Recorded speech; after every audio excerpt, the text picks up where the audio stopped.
This agency is dead. Introducing the marketing company of the future.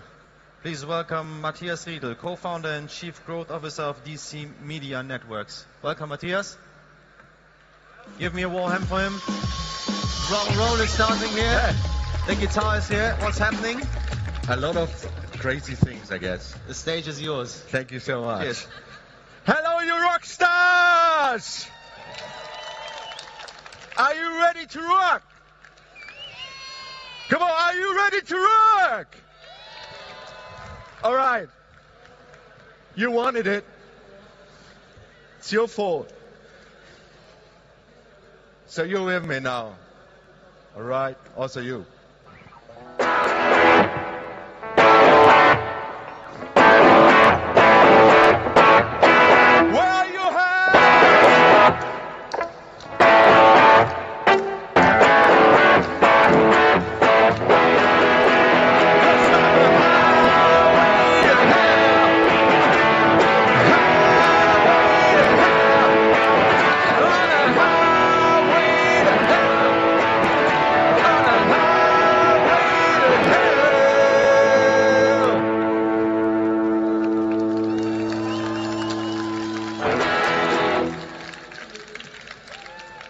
Thank you. You've been wonderful so far. What I'm going to talk today is the agency model is dead. The old agency model is at least on a highway to hell. As we from DCMN were growing very fast, we almost went to hell until we changed something radically. But before I tell you how we went from highway to hell to stairway to heaven, let me tell you how it all started. I didn't study. I knew very early in life that I want to build businesses. The only problem there was my mom. She said to me, "You have to learn a proper job before you can do whatever you want." So I did that, and so I became, that's the dead agency. And then I became a mechanic. So that's me, some years ago. So if your washing machine is damaged, don't panic, call the mechanic. All right? But after that, I really started living my dream. I really loved it. I founded a record studio, a web agency, and one of the first digital music distribution companies who brought independent music labels to iTunes and other e-commerce stores. I put all the money I made so far in 2005 into a new startup which was called Katsong. It was a social music distribution service based on MySpace. By the way, in Italian, Katsong means thick. So probably not the best name for a company. So if you want to found a company, please check what the name means in languages you do not speak. That could be very helpful. Anyway, I was living my dream. But suddenly, in the year 2008, something happened. The financial crisis happened. Huh? So, now comes the financial crisis. Not with the PowerPoint. So, we were bankrupt. All my money gone. Of course, I didn't love it. Or even the money my father invested into my company was gone. So how should I explain that to him? I took some time off to really ask myself, oh, now it's going crazy here. Okay. To really ask myself, do I really want to be an entrepreneur? But then, after some time, I decided not to give up. Together with my partner, Andreas, we turned the financial crisis into an opportunity. The financial crisis had the following, that 50% of advertising space was not sold. So we decided to take advantage of this fact, especially in the TV space. And yes, what we did, we used this unsold TV inventory to build and to scale our digital businesses. So we went into the sneaker business. And this, really, it was sneakers. It was called Sneaker Loft. This was 3 months before the official launch of Zalando. We produced a funny TV spot. We had the music from Marit Larsen, If a Song Could Get Me You, on it. And we went on air with an ad campaign worth 500,000 euros. So, what happened? Really everything. So, our servers crashed. Totally, they were really dead. We sold every pair of shoes in our stock. And we did, that was the great thing, in 3 weeks, 1.5 million euros in revenues. But we also couldn't rebuy our stock fast enough. So we've been successful because we optimized television like you would optimize a performance channel, like your Google AdWords campaign or your Facebook campaign. So we wanted to know what each spot is worth. What is the cost per visit? What is the cost per order? Or what is the return on ad spend? The surprise success overwhelmed us, and we sold our shares to other shareholders and decided to what we learned in marketing to put that into a new company and to help digital-first businesses, or as we call them, the market leaders of tomorrow, to scale their business. This is how we blew up the TV market. In that case, we thought, oh, there are some other people out there who say they are pros in all kinds of media. So we said, okay, let's talk to them and find out what they actually have in common. So we went to all the big and small and medium-sized media agencies, and we asked them, hey guys, we want to track television like a performance digital channel. And those guys said to us, it's not possible. We said, it is possible, but we have to find a way to make it smarter.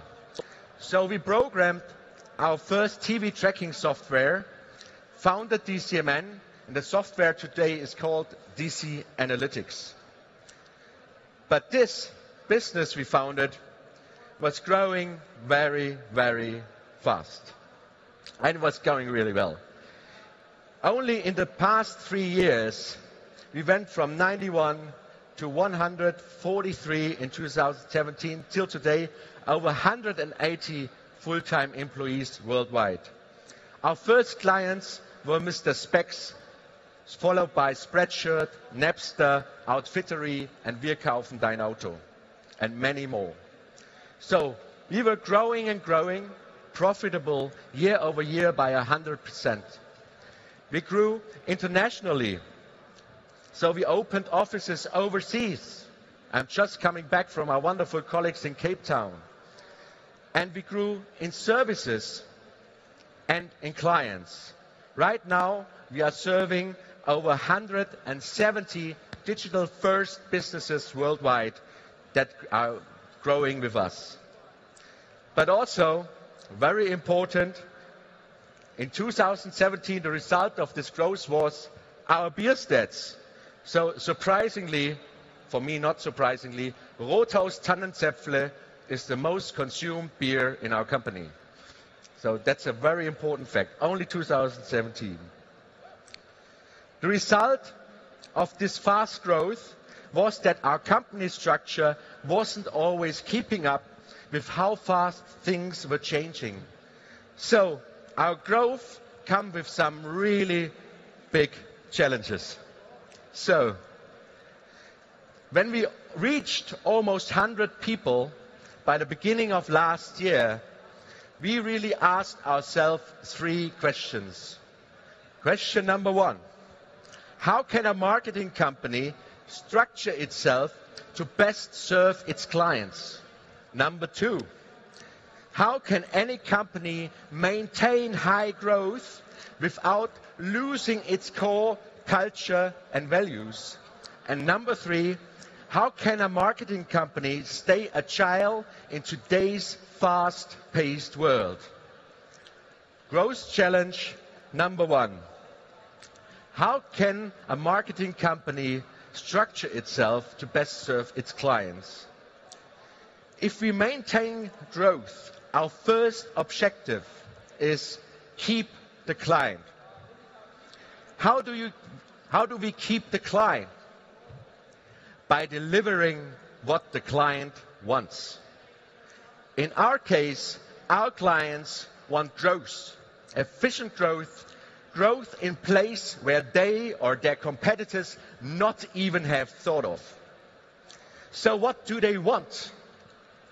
Deliver fucking growth.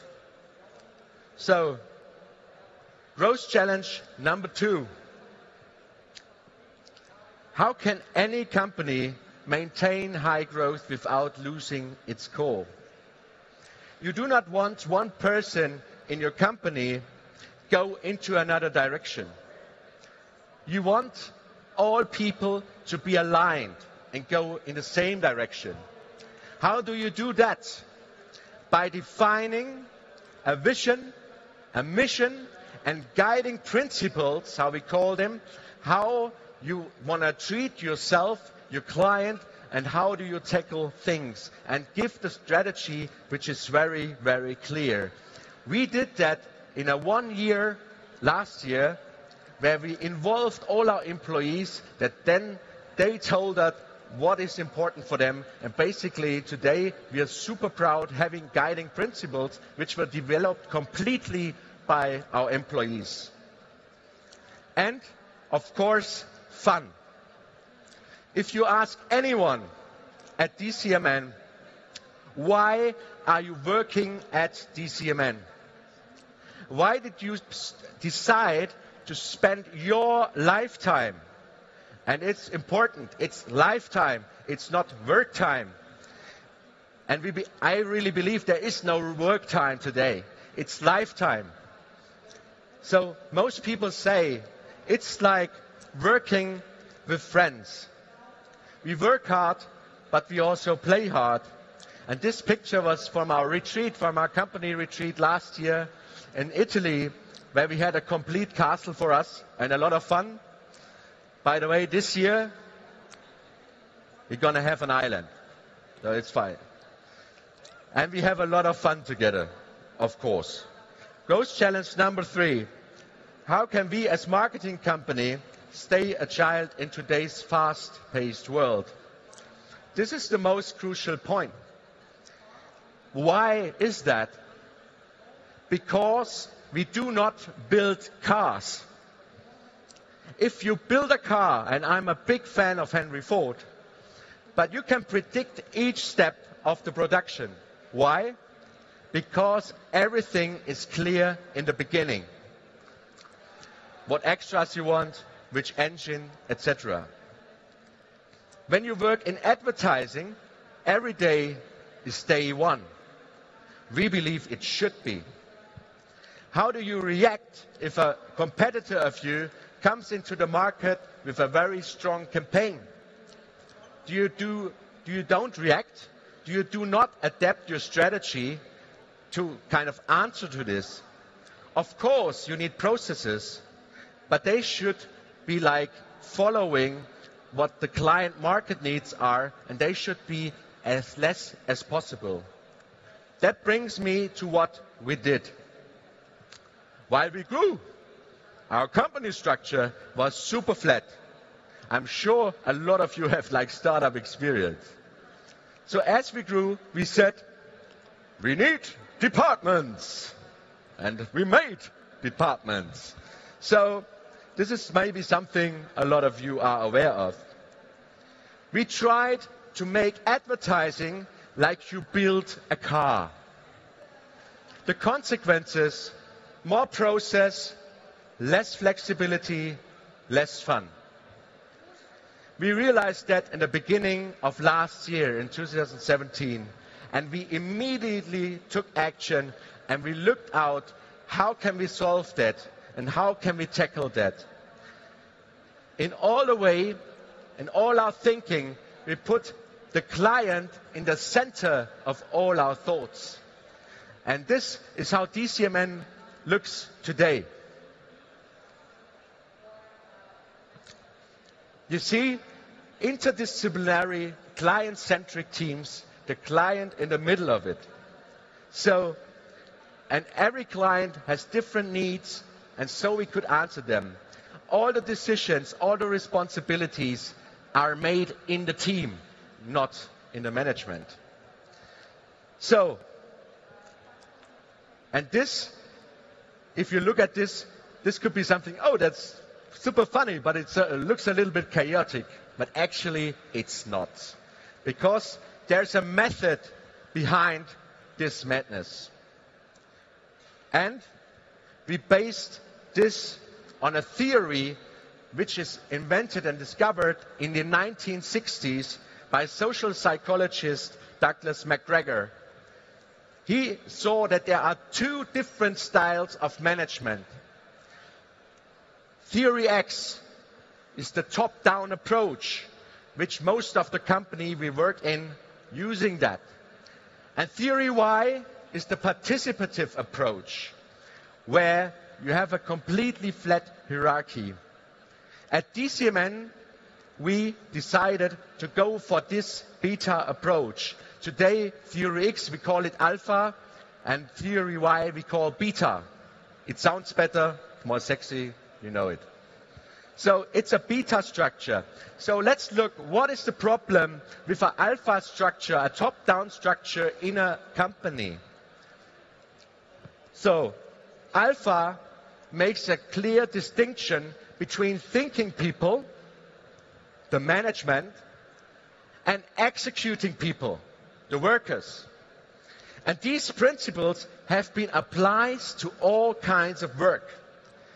It creates a social gap, a bias towards management, and it creates leadership by fear. It creates a functional gap, and it leads to narrow and fragmented responsibility, so at the end, nobody is responsible. And lastly, it creates a time gap between planning and execution. The difference to beta is built on trust. Trust. It works because of self-regulation within the team. Control through peer pressure and transparency, common principles, and shared responsibility. There are other companies who did that before. So, these are companies like Spotify, Netflix, and Zappos applying this beta structure into their company and organizations. So, but there are very, very few marketing and media companies working with this kind of company structure. At least I do not know anyone besides DCMN. This year, of course, we are in the measurement and the tracking and the performance business. We want to track really what really brings this beta structure. So we asked our employees. 92% of all our employees would recommend DCMN to their friends as a place to work. Also, they are very satisfied. They gave us a 4.07 out of 5 that it's a great place to work. And we identified things where we have to work on because we want to get better in this. We also ask our clients on a quarterly basis. And the clients give us a 4 out of 5. Also, 4.2 out of 5 will recommend us to friends and colleagues, and 4.2 out of 5 think it's easy to do business with us. We want everything from our employees, and we ask a lot. To make such a radical change, it is to be aware. It's not a structure, it's a change in the mindset. And that takes time. One of our very early employees told me last week in our team update, I have always loved working for DCMN, but through this beta structure, it has been now the best time I've ever had in this company. Before I close, I want to highlight 3 things which I believe are important for you if you work in a fast-growing environment. Number 1, stay open-minded and do not rely on learnings from the past. Number 2, be brave to make radical changes if you need. And don't wait. Last but not least, and that's super important for the mindset, appreciate failure and take it as a chance for change. We are here in our booth, directly here at DCMN. If you have more questions, directly. And also, one more thing. I told you we started with our TV tracking software, DC Analytics, 7 years ago. 2 years after it, so we took the last 2 years rebuilding it completely new from scratch. So you can track television campaigns in almost all countries in the world now, like you track your Google AdWords or Facebook campaign. And today, I'm happy to say to you, it's for free for everyone on dcanalytics.com. Thank you. It was a great time having me. I hope you enjoyed it. Have a great OMR. That was Matthias Riedl from DCMN. Thank you.